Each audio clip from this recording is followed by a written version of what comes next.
O texto para a nossa meditação nessa noite encontra-se registrado em Êxodo capítulo 19, versículo de número 5. E o tema da minha mensagem é desafios de ser igreja, ser, ter e fazer. O texto diz assim: agora, pois, se diligentemente ouvirdes a minha voz e guardardes a minha aliança, então sereis minha propriedade peculiar dentre todos os povos, porque toda a terra é minha, e vós me sereis um reino sacerdotal e o povo santo. Estas são as palavras que falarás aos filhos de Israel. Feche os teus olhos. Pai querido, Pai amado, diante da Tua presença nos curvamos. Agradecemos ao Senhor porque o Senhor já se manifesta e se manifestou nesta casa. Declaramos, ó Deus, que somos submissos à Tua palavra, à Tua vontade, ao Teu desejo para as nossas vidas. Mas que o Senhor venha nessa noite, ó Pai, tirando de nossa mente toda dúvida, tudo aquilo que nos impede de alcançarmos o que o Senhor tem preparado para nós desde a eternidade. Que o Senhor nos abençoe com entendimento, com o discernimento da Tua palavra nessa noite, em nome de Jesus. Amém. Esse texto é um texto que Deus fala a Moisés, para Moisés retransmiti-lo aos filhos de Israel que estavam no deserto. Nesse contexto, eles já estavam se preparando para construir o tabernáculo. Estavam no meio do deserto. E no meio do deserto, Deus fala algo muito forte para aquele povo. Ele diz para o Senhor, o Senhor diz para eles que eles eram propriedade peculiar dentre todos os povos, ou seja, eles eram separados. E ele afirma mais uma vez: e vós me sereis um reino sacerdotal, povo santo.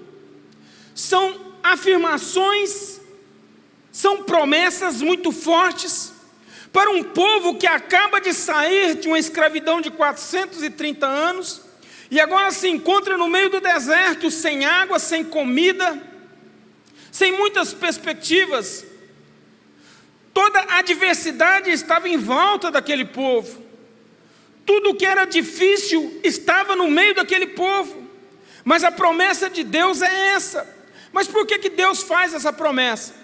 Para nós entendermos, voltemos um pouco lá em Gênesis, no capítulo de número 1, quando Deus começa a fazer a terra, e quando Ele termina, Ele diz: façamos o homem. Então Deus olha para a terra no versículo de número 1 e vê que a terra está sem forma e vazia. Então Deus começa a reformar essa terra e Ele transforma aquilo que era caótico em algo singular, em algo belo. Ele transforma aquilo que estava destruído em algo novo. Deus então faz a terra, e Deus sempre olhou para a terra como um dos seus reinos. A terra é um reino de Deus. A Bíblia diz aqui, um povo santo, reino sacerdotal. Mas se existe um reino, tem que existir um território. Qual é o território do reino de Deus nesse momento? É toda a terra. Diga comigo: toda a terra é o reino de Deus. Então, Deus olha para a terra, agora Ele pergunta, Ele diz em seu coração, Ele pergunta e Ele mesmo responde: quem governará essa terra? Quem governará esse meu reino? A resposta é: eu mesmo. Mas como governarei? Governarei através do homem. Então Ele dá as diretrizes dizendo: tende toda a autoridade, submetendo, sujeitando, dominando e guardando a terra. Então Deus coloca o homem na terra para reinar. Diga comigo assim: eu nasci para reinar. Eu estou nessa terra para governar.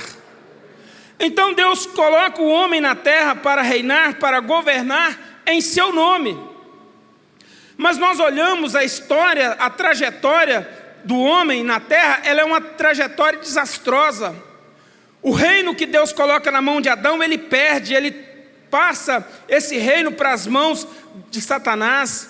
E Deus vem e reforma a situação e transforma, e Ele começa a trabalhar. Ele levanta então Abraão, Isaac, Jacó, Isaac, Esaú e Jacó. Esaú era aquele que era o detentor, é aquele que por direito deveria receber a herança da primogenitura. Mas Esaú rejeita, passa essa herança para o seu irmão Jacó. E de Jacó, Deus suscita todo o povo que se levanta, que se chama povo de Deus, o povo de Israel, o povo escolhido, o povo separado, o povo de Êxodo, do capítulo 19, versículo de número 5. Esse povo é o povo escolhido, esse povo é um povo seleto, esse povo é um povo que tem uma marca forte, esse povo é um povo que tem uma promessa forte. E o tempo passa, esse povo, entre idas e vindas, entre quedas e ascensões, chega Jesus de Nazaré.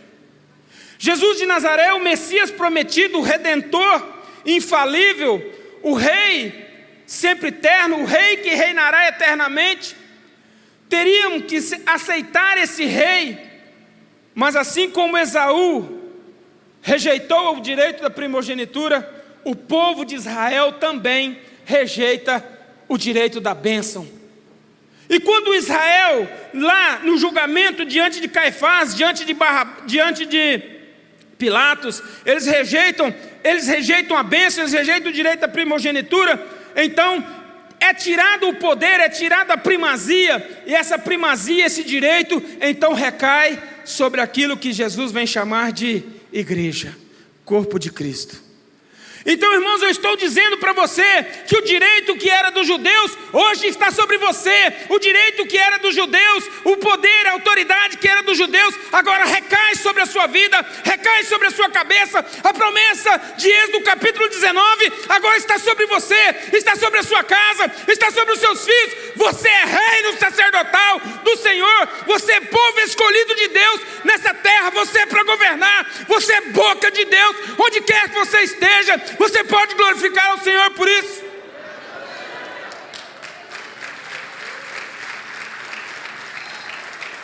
Parece simples, mas é complexo.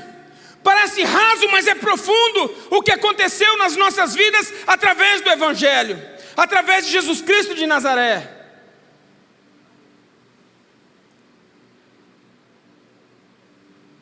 A igreja nasceu. Você nasceu, você foi chamado das trevas.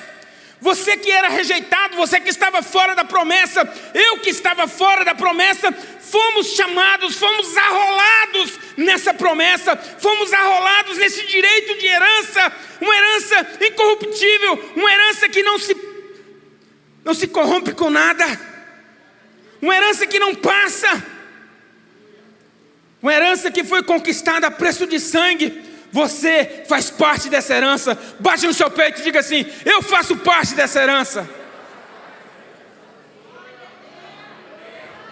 Fala 3 vezes para você mesmo: eu sou o herdeiro, eu sou o herdeiro, eu sou o herdeiro.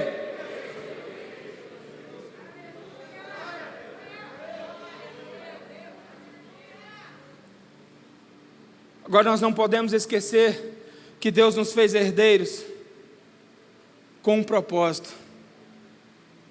Qual que é o propósito? A igreja somos nós. Essas paredes que precisam ser pintadas, precisam ser arrumadas, precisam ser embelezadas, precisam ser iluminadas, isso aqui não é a igreja. Aqui é o lugar onde a igreja se reúne.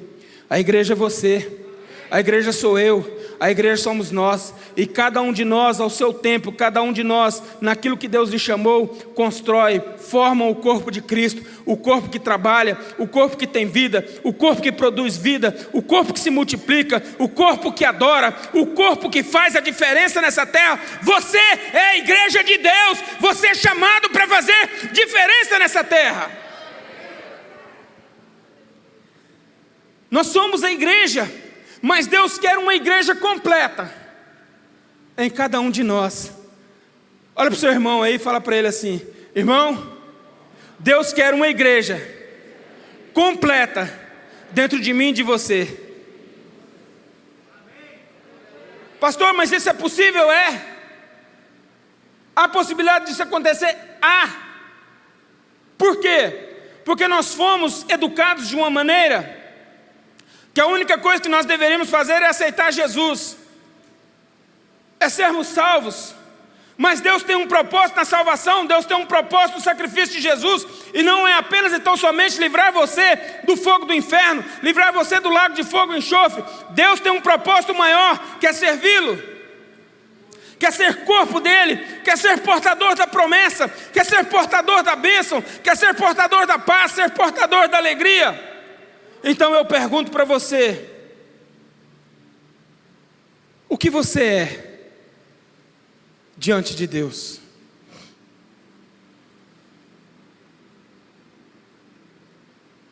Deus quer uma igreja para que seja governo. Você é governo? Pastor, eu não sou. Não tem problema, você vai se tornar um governo. Você vai se tornar um governador. Você vai se tornar alguém que governa. O que é governo? Governo é ação ou processo, efeito de governar. Governação, governança. Em segundo lugar, é a capacidade ou possibilidade de exercer controle. Quantos aqui podem exercer controle? Levante suas mãos. Diga glória a Deus. Quantos aqui podem dizer como Elias, que não chova sobre a terra enquanto eu não orar para chover? O Arley estava me contando que ele estava fazendo um serviço, acho que final de 2019, e ele precisava de um tempo para terminar aquele serviço, e se formou uma grande chuva. Ele falou: Deus, o Arley está aqui, ó. Deus, só por um momento, afasta essa chuva daqui. E o céu se abriu sobre o lugar onde ele estava. Isso é governo, isso é governar, isso é a possibilidade que você tem de exercer a autoridade que Deus te dá e fazer com que as coisas aconteçam, porque pela palavra nós fomos criados, e pela palavra nós fomos gerados, pela palavra nós governamos, porque é pela palavra que Deus governa através de nós. É ter o governo da situação. Deus quer que em seu nome interajamos com poder e autoridade em favor da vida e da salvação. Irmão, onde você estiver, a situação adversa que for, você tem autoridade para desfazer, para repreender, para mudar as circunstâncias, para mudar as histórias, para mudar vidas onde quer que você esteja, porque você é igreja de Deus, você tem governo de Deus. O governo, o poder e a autoridade de Deus para governar, determinar, fazer cumprir a vontade de Deus nessa terra, está sobre você, está sobre a sua língua.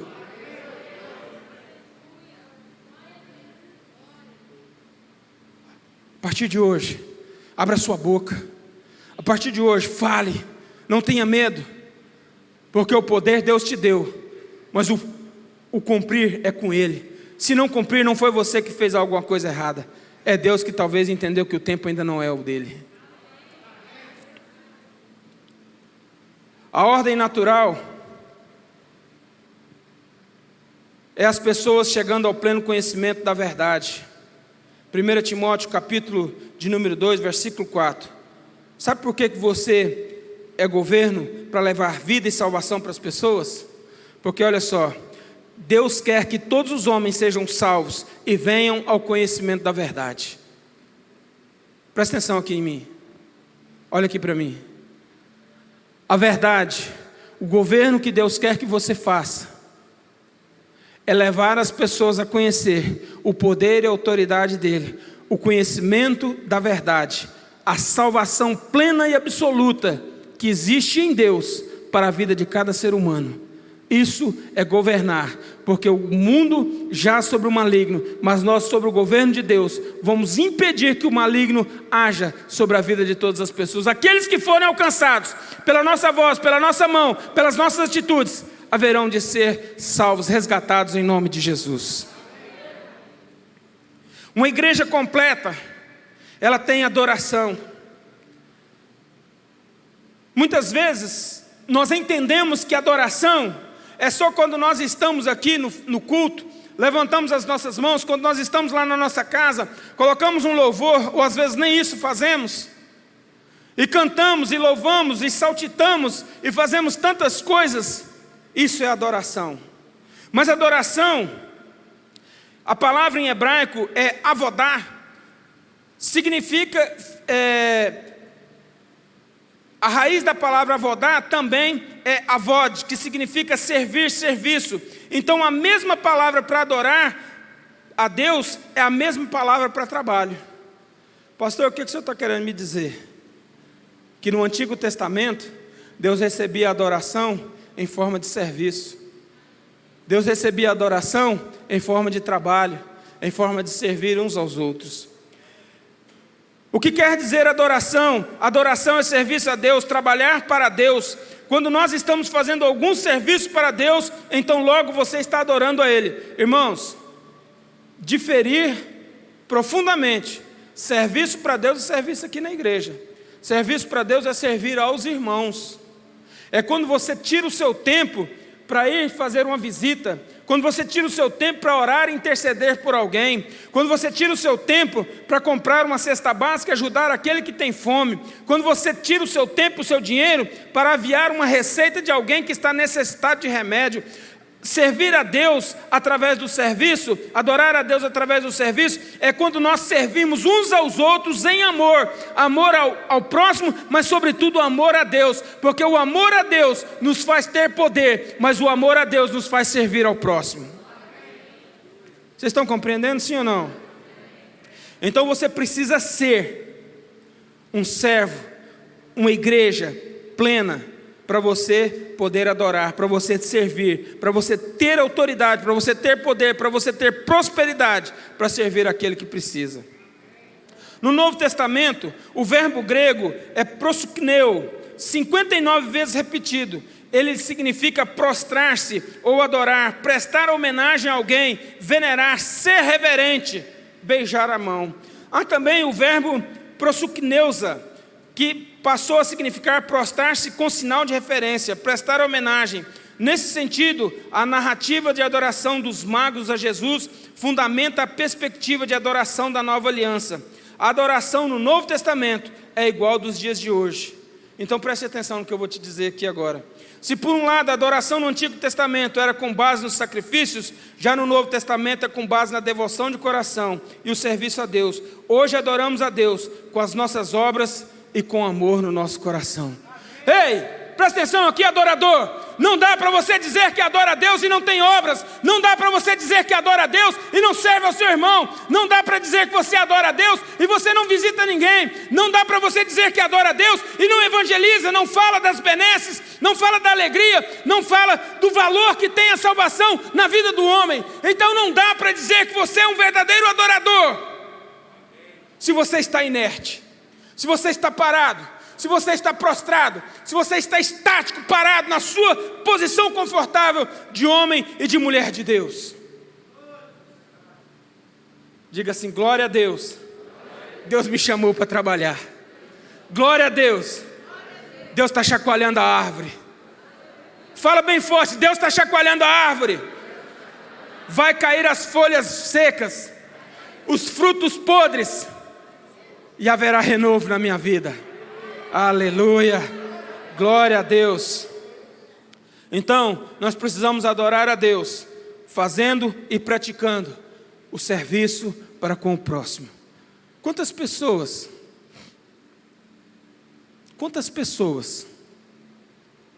você gostaria que estivesse sentado no banco de uma igreja hoje? Talvez o seu pai, sua mãe, seu marido, sua esposa, seu filho, seu irmão, seu amigo de infância, professor da faculdade, vizinho, gente boa demais, mas não tem a salvação no coração. Ei, adorador, adore ao Senhor, servindo a esse homem, essa mulher, esse filho, essa filha, com a palavra da salvação. Despeje todo o seu amor a Deus, despeje todo o seu amor sobre Ele, na forma de palavra de salvação. Ore por Ele, interceda por Ele, peça a Deus para abençoar a vida dele com a bênção da salvação. E certamente ele e a sua casa, porque a Bíblia nos promete no livro de Atos, no capítulo esqueci agora, Atos 32, versículo 32, eu esqueci. Crê no Senhor Jesus Cristo, será salvo, tu e tua casa. 6:31, 16:31. Irmãos, eu li e reli esse texto umas 300 vezes. Me deu um branco aqui agora. Será que é a idade? Só tem 25, né? Eu sei que vocês pensam que é menos, mas tudo bem.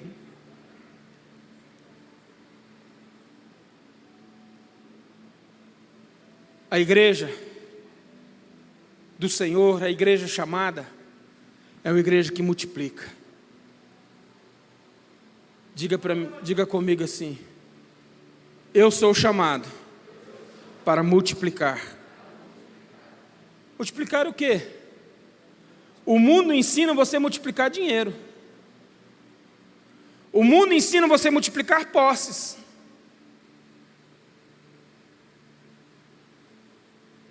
Mas eu vou mostrar para você que a matemática de Deus é diferente. Deus te chama para ser um multiplicador da paz. Eu tenho paz no meu coração. Eu sou um poço de paz. Mas essa paz, ela tem que ser contagiante. Essa paz tem que ser transmitida, tem que ser multiplicada. As pessoas precisam receber essa paz, querer essa paz. Você precisa ministrar essa paz sobre a vida das pessoas. E assim você estará multiplicando do poder e da ação de Deus na vida dessas pessoas. Porque a Bíblia diz: dou-lhe-vos a minha paz vou lá dou, não vou lá dou como o mundo dá. Irmãos, bate na sua boca assim. Fala assim: aqui está cheio. Continua batendo na sua boca. Aqui está cheio de palavras de paz. Porque a palavra branda acalma o furor, a palavra branda pacifica, a palavra de Deus ameniza os ânimos das pessoas. Deus te chamou para ser um multiplicador da paz.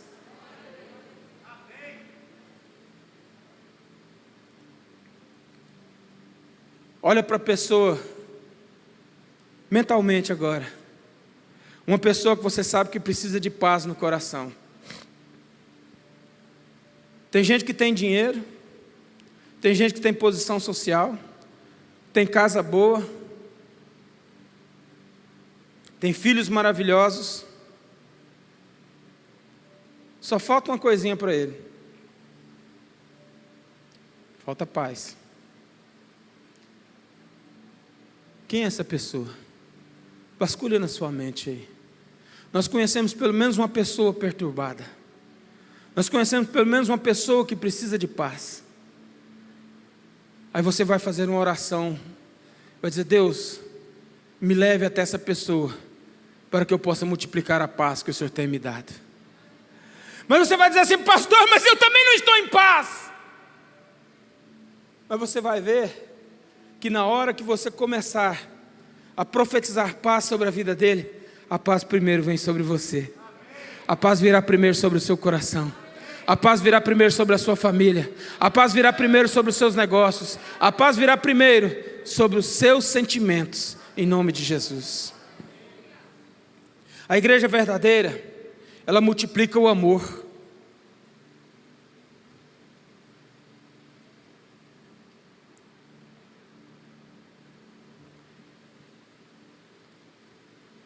Como você tem amado? Como você tem demonstrado o seu amor? Amor se traduz em atitudes. Amor não é sentimento. Amor é escolha. Paixão é sentimento.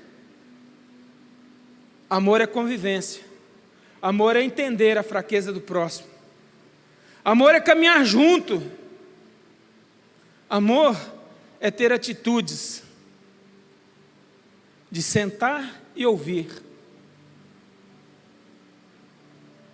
Às vezes nós ouvimos alguém que não gostaríamos de ouvir, tratamos com pessoas que não gostaríamos de tratar, por amor a Deus e por amor ao próximo.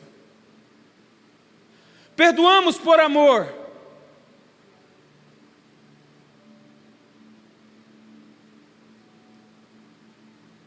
Amor não é sentimento, amor é decisão. A igreja precisa decidir a amar mais, a ter atitudes de amor para com o próximo. E a maior atitude de amor que eu e você podemos demonstrar como igreja do Senhor é querer a salvação daqueles que nos rodeiam.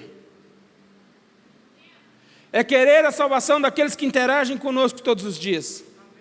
É querer a salvação daquele que cruza por nós, pelo menos por um segundo.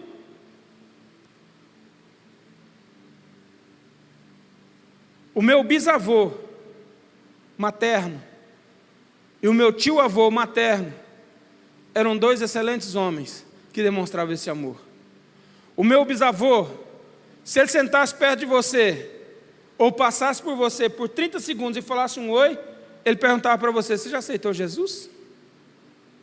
E ali ele emendava a conversa. Ele terminava: você precisa aceitar Jesus, quer aceitar Jesus agora? A resposta invariavelmente era: eu quero. Meu tio e meu avô faziam isso. Demonstração de amor. A verdadeira igreja, ela multiplica, ela é fator de multiplicação do relacionamento do homem com Deus. O mundo cada vez mais distancia o homem de Deus. Os relacionamentos com Deus estão na base do toma lá da cá. Não se relaciona com Deus por aquilo que Ele é, mas por aquilo que Ele tem, por aquilo que Ele faz.